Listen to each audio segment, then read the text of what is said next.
as we head into this closing bell on Wall Street. And there you have it.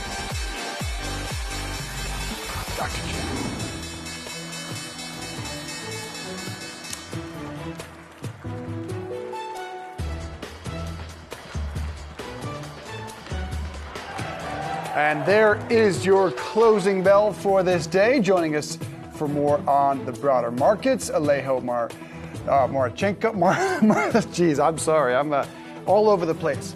Alejo Czerwonko, UBS Chief Investment Officer of Emerging Markets Americas for Global Wealth Management, and Aoifinn Devitt, Moneta Chief Investment Officer. Good to see you both. Apologies for stepping all over myself. Aoifinn, we'll start with you. What do you make of this action, and what could be the catalyst to rally us back? Since the words of Jerome Powell, we have just seen day after day of bleeding. How long will it continue? Well, it's very strange. It seems like good news is now bad news, and that we saw that the strong consumer sentiment are stronger than expected, perhaps, as well as the stronger than expected employment numbers, and the fact that labor is continuing to be resilient and perhaps is the only pillar that's preventing us from stepping into a recession. These indicators are all still positive, but it still seems that markets are prone to react and see that this is now more fuel for the Fed to continue their tightening cycle and to continue to be as assertive and as aggressive as they are. It is quite an unusual combination of events.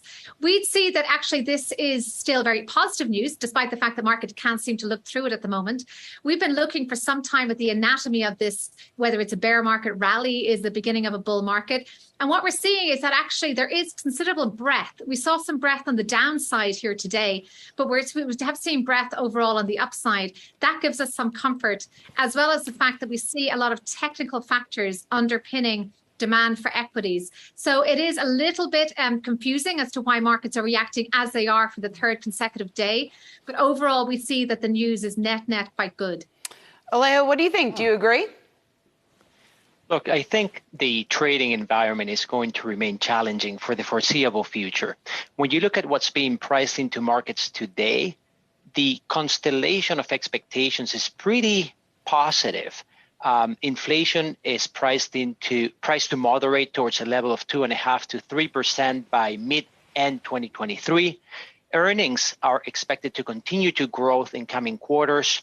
When you look at what might take the Fed to bring down inflation, markets expected to bring rates up to 3.75% and to even cut interest rates in the second half of this year. In our view, reality is going to be a bit more challenging than that, and therefore I think volatility is here to stay. Broad equity markets are likely to trade sideways from here through mid-2023. There are specific opportunities, but it is hard to take strong directional bets in this environment. So, Aoifinn, let's talk about some of those opportunities. What are the best sort of inflation hedges here right now? We look at the traditional inflation hedges as being infrastructure, real assets, real estate. These are assets that would typically pay an inflation-linked income. Obviously, equities themselves are an inflation hedge. They tend to be a somewhat looser inflation hedge. They won't necessarily react positively in the case of an inflation shock, as we're seeing. So that would be where we'd stay. We would steer clear of fixed income, pure play fixed income, certainly preferring to see some of the floating rate there. But overall, keeping a broad-based portfolio, staying exposed to both private and public assets so that we're not necessarily forced to take that mark-to-market correction. That's where we see is our way of building an all-weather portfolio. Alejo, you talk about markets continuing to trade sideways. Do you think we'll find some new lows back to mid-June? Some are calling for a 3,600. It's certainly possible. We think the best way to position in this environment is to bias portfolios towards defensive style sector strategies, focus on quality, focus on some income generation. Income has returned to fixed income in 2022, so there's some opportunities there. Look, I think volatility is here to stay. You can take advantage of this higher volatility in equities, in fixed income, in currencies by taking advantage of certain strategies according to your goals. But once again, I think relative to what's priced in, the reality is most likely going to be more challenging. And this means we could test new lows, but by and large, we expect equity markets to tread water in coming months and going into 2023. Alejo, I know you closely track emerging markets. Now we have the Fed really doubling down. The comments from Powell on Friday, they will not stop raising rates. It doesn't seem like anytime soon. What does this mean for emerging markets? Can they weather it? Look, historically, tighter liquidity is not good news for emerging markets. The cost of financing at the sovereign level, at the corporate level goes up. We've seen difficult periods from a macroeconomic perspective in the emerging world, usually being preceded by a sharp tightening in global liquidity. So I simply don't think that today is going to be an exception. However, when you look at how prepared the larger emerging markets are for a more difficult global environment in terms of liquidity, the picture is not bad, right? It's a difficult environment, but it's not a crisis-prone environment. Take a look at current account balances. Most large emerging markets exhibit current account surpluses.